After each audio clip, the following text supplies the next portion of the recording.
एक साल बीत चुका था। कंचनपुर गांव वापस शांत था।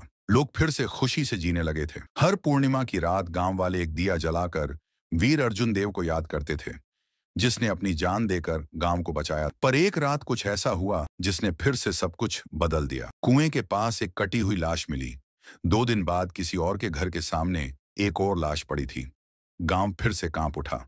लोग दौड़ते हुए राजा त्रिलोचन के पास पहुंचे और रोते हुए बोले, महाराज, फिर से वही खौफ लौट आया है।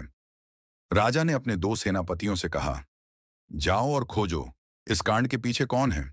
लेकिन सुबह जब सूरज उगा, सिर्फ उनकी लाशें लौटी। एक का सिर था ही नहीं, दूसरे के पैर कटे हुए थे। राजा समझ गए, कुछ तो लौट आया है, कुछ जो सिर्फ मौत का खेल खेल रहा है। और फिर बोले, अब इस जंग का सामना मुझे ही करना होगा। उसी रात राजा चुपके से गांव में आते हैं। पुराने आम के पेड़ के पीछे छुप जाते हैं। ठीक रात के 2:30 पर अचानक चारों तरफ धुआं फैल जाता है। उस धुएं के अंदर से एक आवाज आती है, आओ खेलें छुपन छुपाई। और फिर धुएं के बीच से निकलती है एक गुड़िया। गोल आंखें, बेजान मुस्कान, लेकिन चेहरा मौत का पैगाम। वो गुड़िया एक घर के गेट तक जाती है और बच्चों जैसी आवाज में गाना गाने लगती है। उसकी आवाज सुनकर एक आदमी बाहर आता है और अगले ही पल वो गुड़िया उसका सिर चबा जाती है। वो आदमी तड़प तड़प के वहीं गिर जाता है। राजा त्रिलोचन सब कुछ देखते हैं।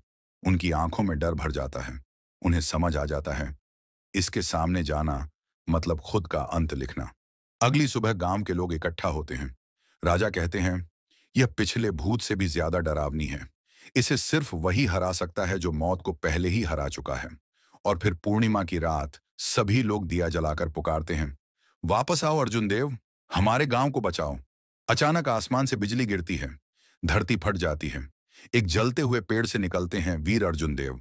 तभी फिर से वही धुआं छा जाता है और उसी के साथ आती है वो आवाज, छुपन छुपाई फिर से शुरू। अर्जुन देव एक जोरदार छलांग लगाते हैं और सीधा धुएं में घुस जाते हैं। शुरू होती है एक आखिरी जंग। अर्जुन देव बनाम गुड़िया। जमीन कांपने लगती है, आसमान से बिजली गिरती है और जब धुआं हटता है, गुड़िया बिखर चुकी होती है। हाथ अलग, सिर अलग, पैर अलग।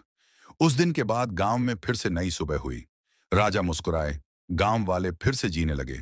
अर्जुन देव अब सिर्फ एक आत्मा नहीं रहे, वो गांव के रक्षक बन गए। लेकिन उसी रात कोई नहीं जान पाया कि गुड़िया का सिर, हाथ, पैर धीरे धीरे फिर से जुड़ने लगे थे और वो वहां से चली गई, धीमी आवाज में, खेल अभी खत्म नहीं हुआ। अगर तू बोले तो मैं इसी फॉर्मेट में इसका पार्ट 2